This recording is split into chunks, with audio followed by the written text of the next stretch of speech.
بسم اللہ الرحمن الرحیم۔ حضور پاک صلی اللہ علیہ وسلم نے فرمایا، والدہ نے 7 دن دودھ پلایا، 8ویں دن دشمن اسلام ابو لہب کی کنی صوبیہ کو یہ اعزاز حاصل ہوا۔ صوبیہ نے دودھ بھی پلایا اور دیکھ بھال بھی کی۔ یہ چند دن کی دیکھ بھال تھی، یہ چند دن کا دودھ تھا، لیکن ہمارے رسول اللہ صلی اللہ علیہ وسلم نے اس احسان کو پوری زندگی یاد رکھا۔ مکہ کا دور تھا تو صوبیہ کو میری ماں کہہ کر پکارتے تھے، ان سے حسن سلوک بھی فرماتے تھے اور ان کی مالی معاونت بھی کرتے۔ مدنی دور آیا تو مدینے سے ابو لہب کی کنی صوبیہ کے لیے کپڑے اور رقم بھجواتے تھے۔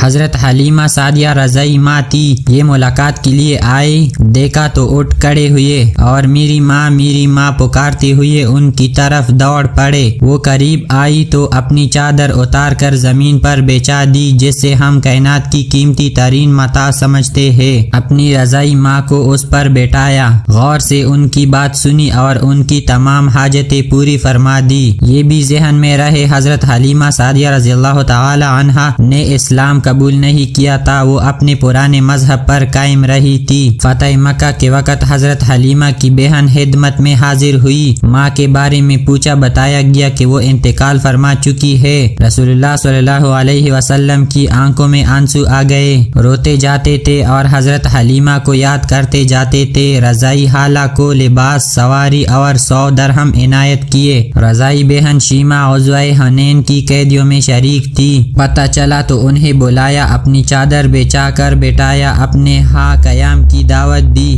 حضرت شیمہ نے اپنے قبیلے میں واپس جانے کی خواہش ظاہر کی۔ رضائی بہن کو غلام، لونڈی اور بکریاں دے کر رخصت کر دیا۔ یہ بات اعضاء اسلام لے آئی۔ جنگ بدر کے قیدیوں میں پڑھے لکھے کفار بھی شامل تھے، ان کافروں کو مسلمانوں کو پڑھانے، لکھانے اور سکھانے کی عوض رہا کیا گیا۔ حضرت زید بن ثابت رضی اللہ تعالی عنہ کو عبرانی سیکھنے کا حکم دیا۔ آپ رضی اللہ تعالی عنہ نے عبرانی زبان سیکھی اور یہ اس زبان میں یہودیوں سے خط و کتابت کرتے رہے۔ کافروں کا ایک شاعر تھا سہیل بن عمرو، یہ رسول اللہ صلی اللہ علیہ وسلم کے خلاف اشتعال انگیز تقریری بھی کرتا تھا اور توہین آمیز شعر بھی کہتا تھا۔ یہ جنگ بدر میں گرفتار ہوا۔ سہیل بن عمرو کو بارگاہ رسالت میں پیش کیا گیا۔ حضرت عمر رضی اللہ تعالی عنہ نے تجویز دی، میں اس کے 2 نچلے دانت نکال دیتا ہوں، یہ اس کے بعد شعر نہیں پڑھ سکیں گے۔ تڑپ کر فرمایا، میں اگر اس کی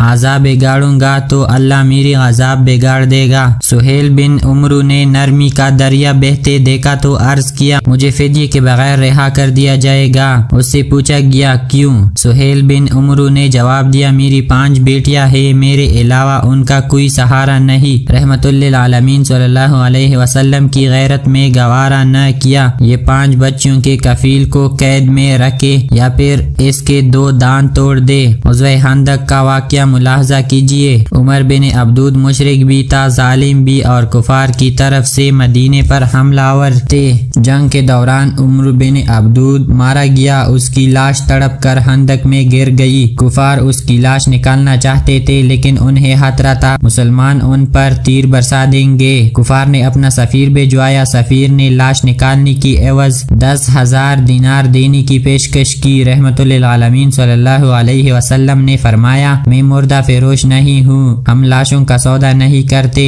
یہ ہمارے لیے جائز نہیں۔ کفار کو عمر بن عبدود کی لاش اٹھانے کی اجازت دے دی۔ خیبر کا قلعہ فتح ہوا تو یہودیوں کی عبادت گاہوں میں تورات کی نسخے پڑے تھے۔ تورات کے سارے نسخے اکٹھے کروائے اور نہایت ادب کے ساتھ یہ نسخے یہودیوں کو پہنچا دیے، اور خیبر سے واپسی پر فجر کی نماز کے لیے جگانے کی ذمہ داری حضرت بلال رضی اللہ تعالی عنہ کو سونپی گئی۔ حضرت بلال رضی اللہ تعالی عنہ کی آنکھ لگ گئی، سورج نکل آیا تو قافلے کی آنکھ کھلی۔ رسول اللہ صلی اللہ علیہ وسلم نے حضرت بلال رضی اللہ تعالی عنہ سے فرمایا، بلال آپ نے یہ کیا کیا؟ حضرت بلال رضی اللہ تعالی عنہ نے عرض کیا، یا رسول اللہ صلی اللہ علیہ وسلم، جس ذات نے آپ صلی اللہ علیہ وسلم کو سلایا اس نے مجھے بھی سلا دیا۔ تبسم فرمایا اور حکم دیا، تم اذان دو۔ اذان دی گئی، آپ صلی اللہ علیہ وسلم نے نماز ادا کروائی اور پھر فرمایا، تم جب نماز بھول جاؤ تو پھر جس وقت یاد آئے اسی وقت پڑھ لو، یہ ہے شریعت۔ حضرت حذیفہ بن یمان رضی اللہ تعالی عنہ سفر کر رہے تھے، کفار جنگ بدر کے لیے مکہ سے نکلے۔ کفار نے راستے میں حضرت حذیفہ رضی اللہ تعالی عنہ کو گرفتار کر لیا۔ آپ سے پوچھا گیا آپ کہاں جا رہے ہیں؟ حضرت حذیفہ رضی اللہ تعالی عنہ نے عرض کیا مدینہ منورہ۔ کفار نے ان سے کہا اگر آپ وعدہ کرو آپ جنگ میں شریک نہیں ہوں گے تو ہم آپ کو چھوڑ دیتے ہیں۔ حضرت حذیفہ رضی اللہ تعالی عنہ نے وعدہ کر لیا۔ بات سیدھے مسلمانوں کی لشکر میں پہنچ گئی۔ مسلمانوں کو اس وقت مجاہدین کی ضرورت بھی تھی، جانوروں کی بھی، ہتھیاروں کی بھی، لیکن جب حضرت حذیفہ رضی اللہ تعالی عنہ کے وعدے کے بارے میں علم ہوا تو مدینہ بھجوا دیا گیا اور فرمایا ہم کافروں سے معاہدے پورے کرتے ہیں اور ان کے مقابلے میں صرف اللہ تعالی سے مدد چاہتے ہیں۔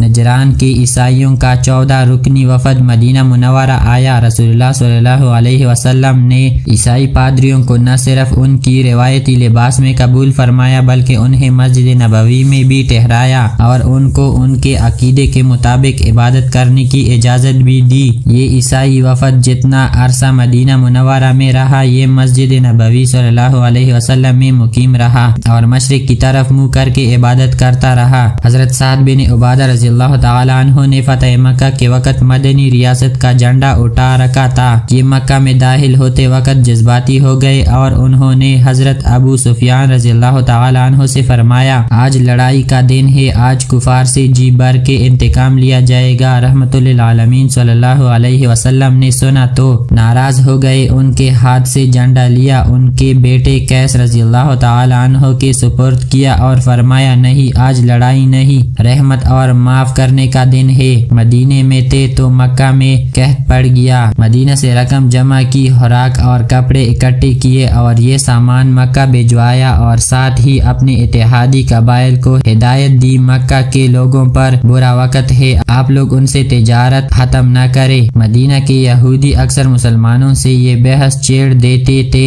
نبی اکرم صلی اللہ علیہ وسلم فضیلت میں بلند ہے کیا؟ حضرت موسیٰ علیہ السلام یہ معاملہ جب بھی دربار رسالت میں پیش ہوتا رسول اللہ صلی اللہ علیہ وسلم مسلمانوں سے فرماتے آپ لوگ اس بحث سے پرہیز کیا کریں۔ سمامہ بن اسال نے رسول اللہ صلی اللہ علیہ وسلم کو قتل کرنے کا اعلان کر رکھا تھا، یہ گرفتار ہو گیا، اسلام قبول کرنے کی دعوت دی، اس نے انکار کر دیا، یہ 3 دن قید میں رہا، اس سے 3 دن دعوت دی جاتی رہی، یہ مذہب بدلنے پر تیار نہ ہوا تو اسے چھوڑ دیا گیا، اس نے راستے میں غسل کیا، نیا لباس پہنا، واپس آیا اور دست مبارک پر بیعت کر لی۔ ابو العاص بن ربیع رحمت للعالمین صلی اللہ علیہ وسلم کے داماد تھے۔ رسول اللہ صلی اللہ علیہ وسلم کی صاحبزادی حضرت زینب رضی اللہ تعالی عنہا ان کے عقد میں تھی، یہ کافر تھے، یہ تجارتی قافلے کے ساتھ شام سے واپس مکہ جا رہے تھے، مسلمانوں نے قافلے کا مال چھین لیا، یہ فرار ہو کر مدینہ آ گئے اور حضرت زینب رضی اللہ تعالی عنہ کے گھر پناہ لے لی۔ صاحبزادی مشورے کے لیے بارگاہ رسالت میں پیش ہو گئی، رسول اللہ صلی اللہ علیہ وسلم نے فرمایا ابو العاص کی رہائشی کا اچھا بندوبست کرو مگر وہ تمہارے قریب نہ آئے کیونکہ تم اس کے لیے حلال نہیں ہو۔ حضرت زینب رضی اللہ تعالی عنہ نے عرض کیا ابو العاص اپنا مال واپس لینے آیا ہے، مال چھیننے والوں کو بلایا اور فرمایا گیا یہ مال غنیمت ہے اور تم اس کی حقدار ہو، لیکن اگر تم مہربانی کر کے ابو العاص کا مال واپس کرو تو اللہ تبارک و تعالی تمہیں اجر دے گا۔ صحابہ کرام نے مال فوراً واپس کر دیا۔ حضرت عائشہ صدیقہ رضی اللہ تعالی عنہا نے ایک دن رسول اللہ صلی اللہ علیہ وسلم سے پوچھا زندگی کا مشکل ترین دن کون سا تھا؟ فرمایا وہ دن جب میں طائف گیا اور لوگوں نے شہر کے بچے جمع کر کے مجھ پر پتھر برسائے، میں اس دن کی سختی کو بھول نہیں سکتا۔